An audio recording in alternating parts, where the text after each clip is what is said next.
पेश है एक नई कहानी। धारा नगरी में गंधर्वसेन नाम के एक राजा राज करते थे। उनकी 4 रानियां तथा 6 लड़के थे। सब के सब बड़े ही चतुर और बलवान थे। उसी में से एक विक्रम थे। संयोग से एक दिन राजा की मृत्यु हो गई और उनकी जगह उनका बड़ा बेटा शंख गद्दी पर बैठा। राजा शंख बड़ा विलासी प्रवृत्ति का था। उसका मन राजकाज में नहीं लगता था। उसके विलासिता के कारण राज्य की स्थिति दिन प्रतिदिन बदतर होने लगी। राजकोष घटने लगा। दुश्मनों की नजरें राज्य पर पड़ने लगी।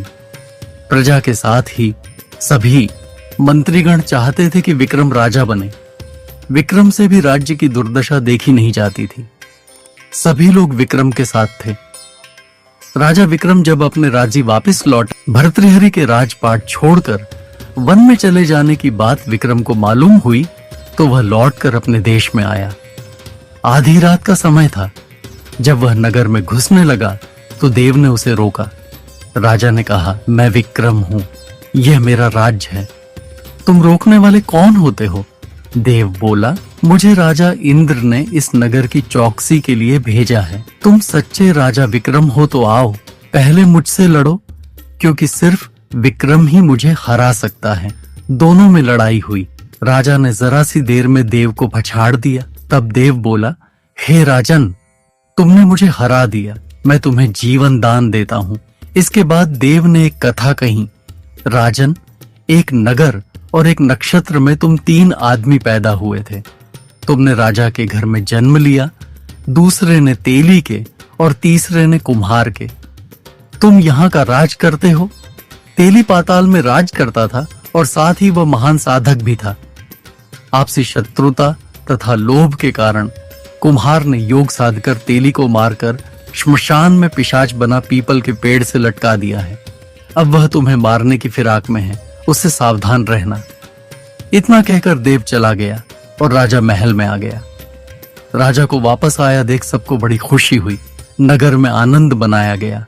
विक्रम फिर राज करने लगा। फिर राजा ने सोचा, हो न हो ये वही योगी है जिसकी बात देव ने बताई थी। पेड़ पर रस्सी से बंधा मुर्दा लटक रहा था। राजा पेड़ पर चढ़ गया और तलवार से रस्सी काट दी। मुर्दा नीचे गिर पड़ा और दहाड़ मार मार कर रोने लगा। विक्रम ने नीचे आकर पूछा, तू कौन है? विक्रम का इतना कहना था कि वह मुर्दा खिलखिलाकर हंस पड़ा। विक्रम को बड़ा अचरज हुआ।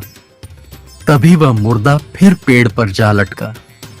विक्रम फिर चढ़कर ऊपर गया और रस्सी काटते ही मुर्दे को बगल में दबा नीचे आया। बोला, बता तू कौन है? मुर्दा चुप रहा। तब विक्रम ने उसे एक चादर में बांधा और योगी के पास ले चला। रास्ते में वह मुर्दा बोला, मैं बेताल हूं, तू कौन है और मुझे कहां ले जा रहा है? विक्रम ने कहा, मेरा नाम विक्रम है, मैं धारा नगरी का राजा हूं, मैं तुझे योगी के पास ले जा रहा हूं। बेताल बोला, मैं एक शर्त पर चलूंगा। अगर तू रास्ते में बोलेगा तो मैं लौटकर फिर पेड़ पर जा लटकूंगा। विक्रम ने उसकी बात मान ली।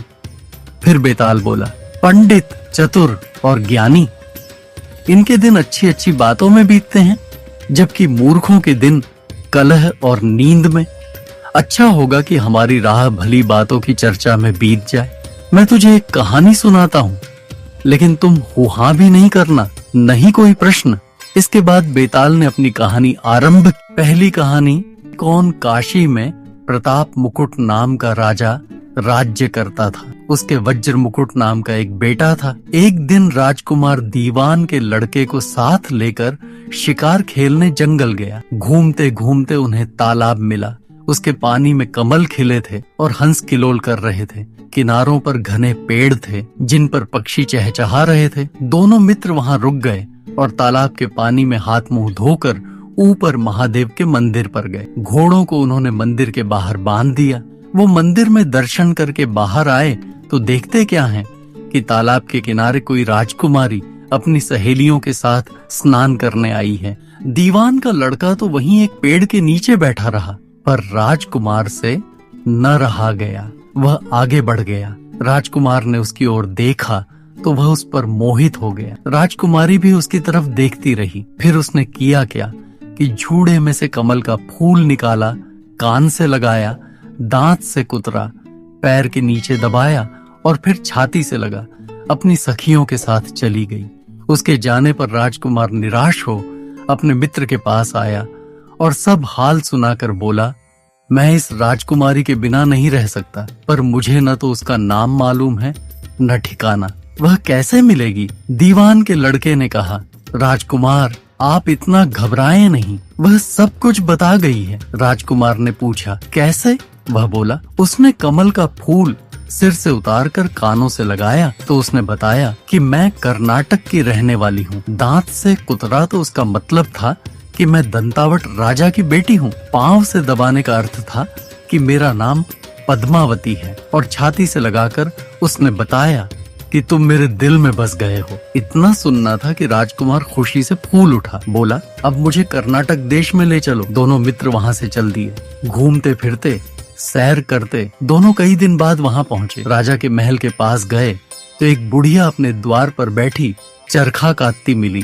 उसके पास जाकर दोनों घोड़ों से उतर पड़े और बोले, माई हम सौदागर हैं, हमारा सामान पीछे आ रहा है, हमें रहने को थोड़ी जगह दे दो। उनकी शक्ल सूरत देखकर और बात सुनकर बुढ़िया के मन में ममता उमड़ आई। बोली, बेटा तुम्हारा घर है, जब तक जी में आए रहो। दोनों वहीं ठहर गए। दीवान के बेटे ने उससे पूछा, माई तुम क्या करती हो? तुम्हारे घर में कौन कौन है? तुम्हारी गुजर कैसे होती है? बुढ़िया ने जवाब दिया, बेटा मेरा एक बेटा है जो राजा की चाकरी में है। मैं राजा की बेटी पद्मावती की धाय थी। बूढ़ी हो जाने से अब घर में रहती हूँ। राजा खाने पीने को दे देता है। दिन में एक बार राजकुमारी को देखने महल में जाती हूँ। राजकुमार ने बुढ़िया को कुछ धन दिया और कहा, माई कल तुम वहाँ जाओ तो राजकुमारी से कह देना कि जेठ सुदी पंचमी को तुम्हें तालाब पर जो राजकुमार मिला था वह आ गया है। अगले दिन जब बुढ़िया राजमहल गई तो उसने राजकुमार का संदेशा उसे दे दिया। सुनते ही राजकुमारी ने गुस्सा होकर हाथों में चंदन लगाकर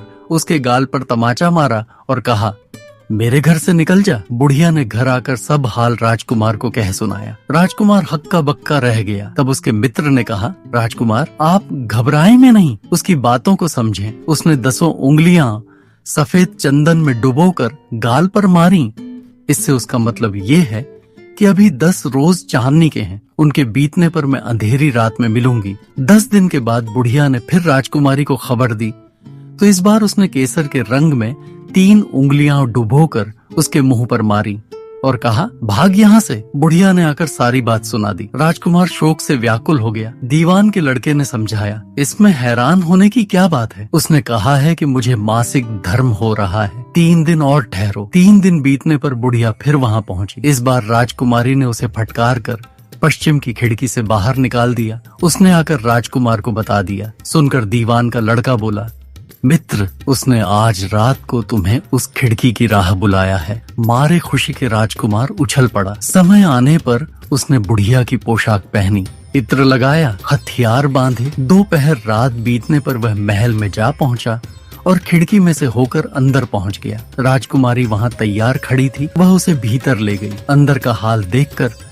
राजकुमार की आंखें खुल गईं। एक से एक बढ़कर चीजें थीं। रात भर राजकुमार राजकुमारी के साथ रहा। जैसे ही दिन निकलने को आया कि राजकुमारी ने राजकुमार को छिपा दिया और रात होने पर फिर बाहर निकाल लिया। इस तरह कई दिन बीत गए। अचानक एक दिन राजकुमार को अपने मित्र की याद आई। उसे चिंता हुई। कहा कि पता नहीं उसका क्या हुआ होगा। उदास देखकर राजकुमारी ने कारण पूछा तो उसने बता दिया। बोला, वह मेरा बड़ा प्यारा दोस्त है, बड़ा चतुर है, उसकी होशियारी ही से तो तुम मुझे मिल पाई हो। राजकुमारी ने कहा, मैं उसके लिए बढ़िया बढ़िया भोजन बनवाती हूँ, तुम उसे खिलाकर तसल्ली देकर लौट आना। खाना साथ में लेकर राजकुमार अपने मित्र के पास पहुँचा। वे महीने भर से मिले नहीं थे। राजकुमार ने मिलने पर सारा हाल सुनाकर कहा कि राजकुमारी को मैंने तुम्हारी चतुराई की सारी बातें बता दी हैं, तभी तो उसने ये भोजन बनाकर भेजा है। दीवान का लड़का सोच में पड़ गया। उसने कहा, ये तुमने अच्छा नहीं किया। राजकुमारी समझ गई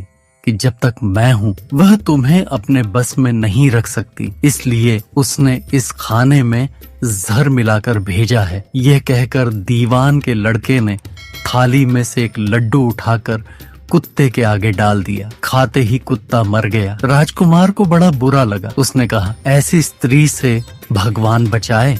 मैं अब उसके पास नहीं जाऊंगा। दीवान का बेटा बोला, नहीं, अब ऐसा उपाय करना चाहिए जिससे हम उसे घर ले चलें। आज रात को तुम वहाँ जाओ, जब राजकुमारी सो जाए तो उसकी बाईं जांघ पर त्रिशूल का निशान बनाकर उसके गहने लेकर चले आना। राजकुमार ने ऐसा ही किया। उसके आने पर दीवान का बेटा उसे साथ ले योगी का भेष बना, मरघट में जा बैठा और राजकुमार से कहा कि तुम ये गहने लेकर बाजार में बेच आओ। कोई पकड़े तो कह देना कि मेरे गुरु के पास चलो और उसे यहाँ ले आना। राजकुमार गहने लेकर शहर गया और महल के पास एक सुनार को उन्हें दिखाया। देखते ही सुनार ने उन्हें पहचान लिया और कोतवाल के पास ले गया।